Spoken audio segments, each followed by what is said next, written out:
Hello guys, welcome back to our channel. ఈరోజు మనం మామిడికాయ పచ్చడి చేస్తున్నాం. దానికోసం ఫస్ట్ మనం జీలకర్ర నువ్వులు మంచి మిక్సీ పట్టాలా. దాంట్లో నీళ్ళు ఉండదు అసలుకే, ఇట్లా మంచి గ్రైండ్ చేయాలా. దాని తర్వాత ఆవాలు మిక్సీ పట్టాలా. ఇప్పుడు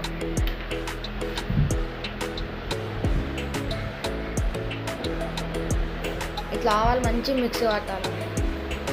దీంట్లో ఒక్క చుక్క నీళ్ళు ఉంటే మామిడికాయ పచ్చడి ఖరాబ్ అయిపోతుంది, అందుకే చూసి పడతా. ఇప్పుడు మనం అల్లం వెల్లుల్లి పేస్ట్ పడతాం. ఇక్కడ మనం నూనె వేసుకుంటాం. ఈ నూనెలా మంచి గాగని ఆ నూనెని.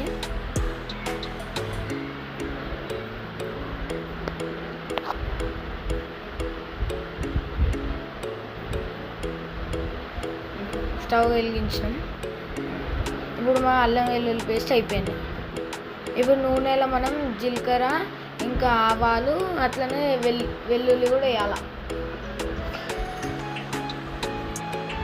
నూనెలో వేసి మంచిగా మరగనియాలి నూనెని.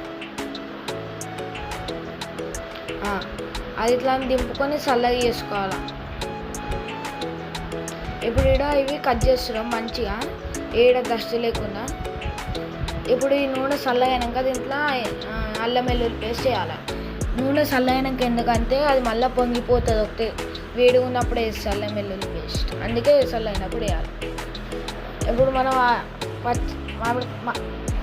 మామిడికాయ ముక్కలల్లో 2 గ్లాసుల కారం వేస్తున్నాం. ఉప్పేమో 1 గ్లాస్కి జరంత ఎక్కువ. మేము టోటల్ 10 కాయలు తీసుకున్నాం మామిడికాయలు.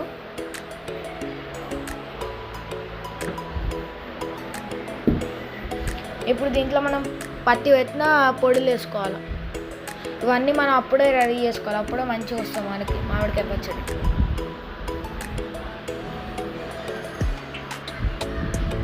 ఇట్లా మంచిగా కలపాలి. ఇప్పుడు మనం రెడీ చేసిన నూనె వేసుకోవాలి దీంట్లో.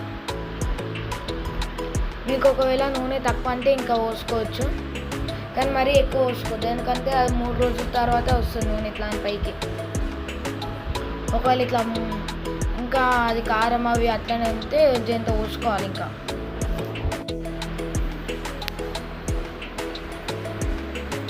ఇట్లా ఉండాలి మనకు మామిడికాయ పచ్చడి. ఇప్పుడు మంచిగా కలపాలి దీన్ని. ఆ కలుపుడు కూడా ఎట్లా తడి చేతులతో కలపొద్దు, చేతులు మంచిగా ఎండిపోయినాక కలపాలి. ఇప్పుడు మూత పెట్టి 3 రోజుల తర్వాత వేసి మీ మామిడికాయ పచ్చడి ready. Like, share and subscribe.